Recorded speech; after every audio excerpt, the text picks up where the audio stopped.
Hello guys, maths by Mushtaq से channel में आपका स्वागत है। आज मैं आप लोगों को क्लास सेकेंड ईयर का मैथमेटिक्स एनसीईआरटी बुक से चैप्टर 7 इंटीग्रल का एक्सरसाइज 7.1 कराने जा रहा हूं। इस वीडियो को देखने से पहले एक वीडियो बना हुआ है ना, उसको देखिए। उसमें क्या लिखा हुआ है, इंटीग्रल का कंसेप्ट, उसको देखिए, समझिए, तब इस वीडियो को देखिएगा। उससे फायदा होगा, क्वेश्चन आपको आसानी से समझ में आएगा। अब बुक खोलिए, क्वेश्चन देखिए। Exercise 7.1, find an antiderivative और integral of the following function by the method of inspection, है ना। फर्स्ट क्वेश्चन क्या है, 1 2 3 4 5, यहाँ 5 क्वेश्चन है। सभी क्वेश्चन का क्या निकालना है, इंटीग्रल निकालना है ना। क्वेश्चन में कहा गया है फाइंड एंटी डेरिवेटिव, इसी दूसरा नाम क्या है, इंटीग्रल। फाइंड एंटी डेरिवेटिव और इंटीग्रल ऑफ साइन 2x। इस फंक्शन का आपको एंटी डेरिवेटिव निकालना है या इंटीग्रल निकालना है। इसी को सिंबल में लिखेंगे, integral sign 2x dx। Integral sign 2x dx का मतलब क्या होता है, साइन 2x फंक्शन का इंटीग्रल आपको निकालना है x के रिस्पेक्ट में, है ना। तो कैसे करते हैं, देखिए। यहां पे आपका फार्मूला नहीं लगेगा, यहां पे आपका फार्मूला नहीं लगेगा। क्या करेंगे आप, इसको माइंड में x मानेंगे, इसको माइंड में x मानेंगे, तो आपका फार्मूला लग जाएगा। तो इसको x मान लो, तो साइन x क्या होता है, माइनस कास 2x हो गया। इसको आपने x मान लिया, तो साइन x कितना होता है, माइनस कास x हो जाएगा, और लास्ट में c प्लस कर दोगे। अब जिसको तुम x माने हो उसका निकालोगे d अपॉन dx। 2s को आपने x मान के किया, तो 2s का निकालोगे d अपॉन ds, क्या आता है 2 इंटू 1, 2 आएगा ना, और 2 का उल्टा 1 अपॉन 2 होता है। आगे मल्टीप्लाई कर दो, आंसर हो गया आपका। सेकंड क्वेश्चन देखो क्या है, कास 3x का निकालना है इंटीग्रल। तो सिंबल बनाओ, कास 3x dx। वही तरीका अप्लाई करो, इस 3x को x मानो, तो कास x क्या होता है, साइन x होता है, साइन 3x। देख लो, 3x को x मानना है लेकिन लिख रहे हैं वही, तो कास x का क्या होता है, 3x को माइंड में आपने x मान लिया, तो कास x क्या होता है, साइन x होता है, और प्लस c हो गया। अब 3s को आपने x मान के किया, तो 3s का निकालेंगे d अपॉन dx, क्या आएगा, 3 छोड़ दोगे, s का 1 3 आएगा ना, और 3 का उल्टा क्या होता है, 1 अपॉन 3 होता है। आगे 1 अपॉन 3 कर दो, इनटू हो गया आंसर आपका। थर्ड क्वेश्चन देखो क्या है तुम्हारा, e to the power x, e to the power 2x, नहीं ना, तो सिंबल बनाओ, e to the power 2x dx हो गया। फिर वही काम करो, इसको x मानोगे, 2x को x मान लो, तो e पर x हो जाएगा, और e पे x का e पे x ही होता है, अब प्लस c हो गया। अब 2s को x मान के किया, तो 2s का निकालेंगे d अपॉन dx, कितना आएगा, 2 इंटू 1, 2 आ रहा ना, और 2 का उल्टा 1 अपॉन 2, आगे मल्टीप्लाई कर दोगे, हो गया। फोर्थ क्या है, ax प्लस बी स्क्वायर ना, फोर्थ आपका है ax प्लस बी का स्क्वायर dx हो गया। फिर देखो, अब इसको x मानोगे, देखो मेरा पेन का नुकीला भाग घूम रहा है ना, इसको x मानोगे, ax प्लस बी को x मान लो, कहां पे, माइंड में, तो हो जाएगा x स्क्वायर, क्या होता है x स्क्वायर का, ax प्लस बी उतार लिया, इसमें 1 प्लस करोगे तो 2 प्लस 1, और नीचे भी वही करोगे 2 प्लस 1, और लास्ट में c प्लस कर दोगे। अब इसको आपने x माना था, उसका निकालेंगे d अपॉन dx, तो d upon dx ax plus b, नहीं ना। क्या करोगे, a छोड़ दोगे, s का 1 b का 0, देखो a छोड़ोगे, s का 1 b का 0, क्या आएगा, a आएगा ना, और a का उल्टा 1 अपॉन a, आगे मल्टीप्लाई करो, इंटू 1 अपॉन a। अब आंसर छोटा कर लीजिए, तो क्या आएगा, 2 1 3 3 हो जाएगा, तो 1 upon 3a into this plus c, तो हो जाएगा आपका 1 upon 3a ax plus B to the power 2 1 3 होता है, देख लो 3a तो 1/3 है इंटू दिस 3 अब प्लस सी, ये आपका आंसर हो जाएगा। क्वेश्चन 5 है ना, इसका निकालना आपको इंटीग्रल, इसका आपको निकालना इंटीग्रल। तो क्या करोगे, यहां बना दो ब्रैकेट, अपने पास ही बना दिया, शुरू में लोग लगाओगे साइन ऑफ इंटीग्रेशन और राइट साइड लिखोगे dx, हो गया। अब देखो इसमें कितने टर्म है, 1 2, 2 टर्म है ना, तो दोनों का 1 बाई 1 हम क्या करेंगे, इंटीग्रेट करेंगे। तो पहले हम इसका करेंगे, फिर इसका करेंगे, इसका किया जाए तो क्या करोगे, अब देखो इसका करने के लिए क्या करोगे, साइन 2x dx, मैंने साइन 2x को x के पे इंटीग्रेट करना है, तो 2x को x मानोगे, देखो इसको मेरा पेन घूम रहा, इसको x मानोगे तो साइन x कितना होता है, माइनस कास x, हो गया। अब 2x का निकालोगे d/ds, क्या आएगा, 2 आएगा ना, और 2 का उल्टा 1/2, आगे इंटू कर दिया। चलो अब इसका हो गया, अब इसका करोगे तो -4 कोएफिशिएंट है, इतना dx, तो -4 कोएफिशिएंट छोड़ दोगे, छोड़ दिया, इंटू अब देखो e⁻3x, फिर क्या करोगे, 3x को x मानोगे, 3x को x मानो तो e का e होता है, e हो जाएगा, हो गया। अब 3x का निकालेंगे d/ds, 3x का निकालेंगे d/ds, कितना आएगा, 3 आएगा, और 3 का उल्टा 1/3, आगे इंटू कर दो, और लास्ट में c प्लस कर देना। दोनों टर्म को इंटीग्रेट कर दिया और लास्ट में प्लस करेंगे c का नाम क्या है, कांस्टेंट ऑफ इंटीग्रेशन। अब आंसर छोटा कर लीजिए, क्या होगा, -1/2 cos 2x, देखो -4/3 हो जाएगा, -4/3 e⁻3x अब plus c। Find the following integrals in exercise 6 to 20। अब यहां देखो नीचे 6 से लेकर और 20 तक इतने क्वेश्चन हैं, और सभी में क्या निकालना है, इंटीग्रल निकालना है ना। तो सभी क्वेश्चन 1 बाई 1 हम करेंगे। देखो ये क्वेश्चन मैं समझा रहा हूं, 6 क्वेश्चन, इंटीग्रल 4e⁻3x + 1ds, मैंने इस फंक्शन को इंटीग्रेट करना है, और जो लास्ट में रिजल्ट आएगा उसी बोलते हैं इंटीग्रल, निकल जाएगा आपका। तो 6 से 20 क्वेश्चन है, हम क्वेश्चन 1 बाई 1 करेंगे। तो पहले हम करेंगे क्वेश्चन 6, फिर 7 ऐसे 1 बाई 1 हम करेंगे।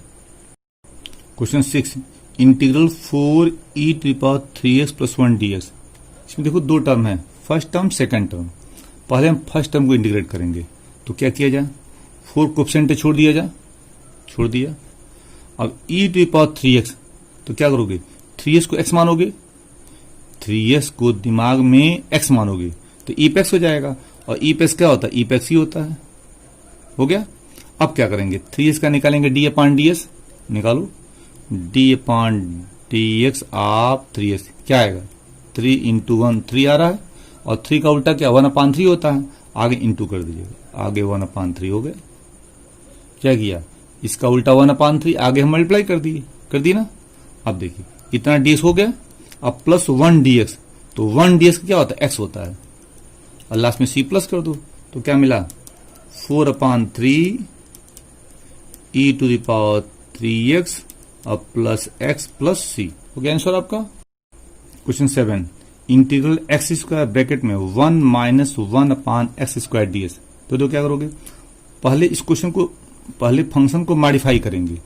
क्यों मॉडिफाई करेंगे, ताकि हमारा लर्निंग फार्मूला कार्य करे। तो इसलिए क्या करेंगे, इस x² से इन दोनों टर्म मल्टीप्लाई कर देंगे। तो करो मल्टीप्लाई, तो x² × 1 x² हो जाएगा, माइनस x² × 1 x², और x² × 1/x², ये तो कट जाएगा, केवल 1 होगा, और आगे ds है, फंक्शन आपका छोटा हो गया।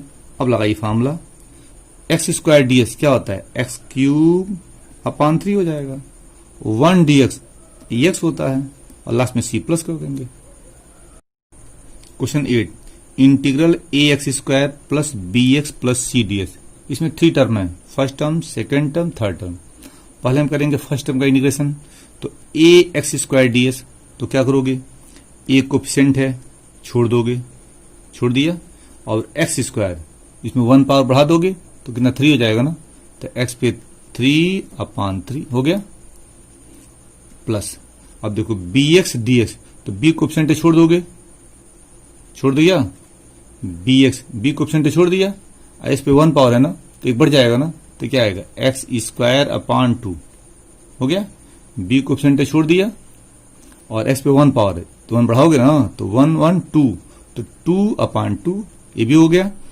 अगला प्लस c dx, तो c dx में c क्या है, कोएफिशिएंट है, छोड़ दिया, c dx में c कोएफिशिएंट छोड़ दिया और dx का x होता है x, और लास्ट में क्या प्लस करोगे, कांस्टेंट ऑफ इंटीग्रेशन क्या, प्लस c डैश। क्वेश्चन में c आ चुका है, अब लास्ट में c मत प्लस कर दीजिएगा, यहाँ पे c आ चुका है तो c डैश यहाँ कांस्टेंट ऑफ इंटीग्रेशन होगा। इसको छोटा कर लीजिए, तो a/3 x³ a/3 x³ b/2 x² plus b/2 x² plus cx अब plus c dash. Question 9, integral 2x² plus e⁻x ds, इसमें दो टर्म है, फर्स्ट टर्म सेकंड टर्म। तो पहले हम फर्स्ट टर्म करेंगे, क्या करेंगे, 2 छोड़ देंगे, देखो 2x² ds, तो 2 छोड़ देंगे, कोएफिशिएंट है, छोड़ दिया, s पे 2 पावर है ना, एक पावर बढ़ जाएगा तो कितना होगा 3/3 हो जाएगा। अब प्लस उतार लो, नेक्स्ट क्या है e⁻x ds, इसका क्या होता है, सेम होता है ना, e⁻x और लास्ट में c प्लस कर दो, तो क्या मिला 2/3 x³ प्लस e⁻x अब plus c। Question 10, integral √x minus 1/√x का होल स्क्वायर ds, तो यहां देखो क्या करोगे, यहां फॉर्मूला अप्लाई कर दो, कौन फॉर्मूला, a माइनस b का whole square, a minus b का होल स्क्वायर। पहले फंक्शन को मॉडिफाई करेंगे, छोटा करेंगे ताकि हमारा लर्निंग फार्मूला कार्य करे, ये करना आपको, तो मॉडिफाई करो, कैसे करोगे, देखो a माइनस b का होल स्क्वायर क्या होता है, a² हो गया, तो प्लस क्या होता है b²,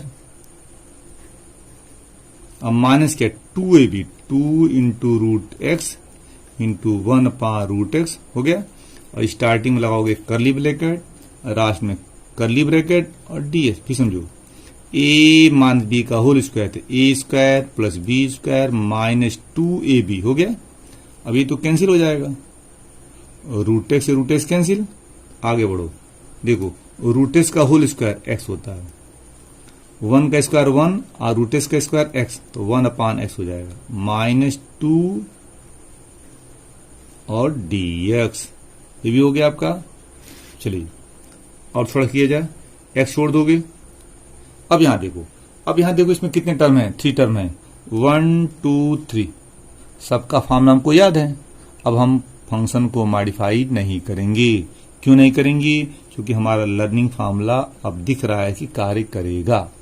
चलिए, तो फर्स्ट टर्म क्या है, x dx, 1 2 3 टर्म है ना, तो पहले हम फर्स्ट टर्म को इंटीग्रेट करेंगे, तो फर्स्ट क्या x ds क्या होता है, x²/2, ये इंटीग्रल काट दीजिए, गलती से लग गया है, पूरा काट दे। चलिए फिर दोबारा करते हैं, देखिए x dx, जब फंक्शन को इंटीग्रेट कर देते हैं तो यह सिंबल नहीं लगाते हैं।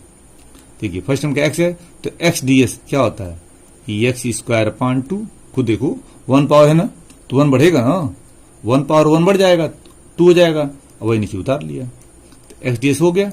अब प्लस, अब देखो 1/x ds क्या होता है, log mod x बेसी, माइनस 2 dx, तो 2 क्या कोएफिशिएंट है, और 2 dx में 2 कोएफिशिएंट छोड़ दोगे, ds का x होता है, और लास्ट में c, यही आपका आंसर हो जाएगा। Question 11, integral x³ plus 5x² minus 4/x² ds, यहाँ पे क्या करेंगे, फंक्शन को मॉडिफाई करें, क्यों, ताकि फार्मूला हमारा कार्य करे, कौन फार्मूला, लर्निंग फार्मूला। तो हम यहाँ क्या करेंगे, इस x² है ना, इस सबका अपान होगा, तो इसको आप लिख सकते हो x³ plus 5x² minus 4/x² और आगे लगाओगे dx। क्या देखा, ये एक्स स्क्वायर 3 टर्म है, 1 2 3 सबका पान है ना, अलग कर दिया।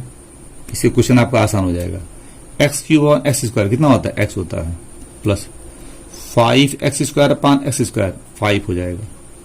और -4 छोड़ दो, इसको ऊपर भेज दो, तो -4x पे -2 dx।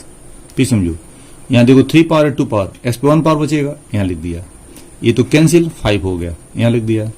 अब -4 छोड़ दो, इसको भेजो न्यूमरेटर में, तो x पे 2 पावर है, ऊपर जाकर -2 हो जाएगा dx। अब लगाओ फार्मूला जो तुम याद किए हो, है ना। देखो ex dx, तो x पे 1 पावर है ना, एक बार बढ़ जाएगा, तो एक्स स्क्वायर अपान 2 हो गया। 5 dx, तो क्या होता है, 5x होता है। -4x की पावर -2 dx, तो -4 कोफिशिएंट है, छोड़ दोगे, ऐसे -2 पावर है, 1 प्लस करोगे तो क्या आएगा, -2 + 1 अपान -2 + 1, और लास्ट में c प्लस कर दोगे, आंसर छोटा कर लो, तो क्या आएगा, एक्स स्क्वायर अपान 2 + 5x। यहां देखो -2 + 1 -1, तो -4 अपान -1 +4 हो जाएगा। और x पे -2 + 1, x पे क्या है, -1 और प्लस c, ये आपका आंसर हो जाएगा।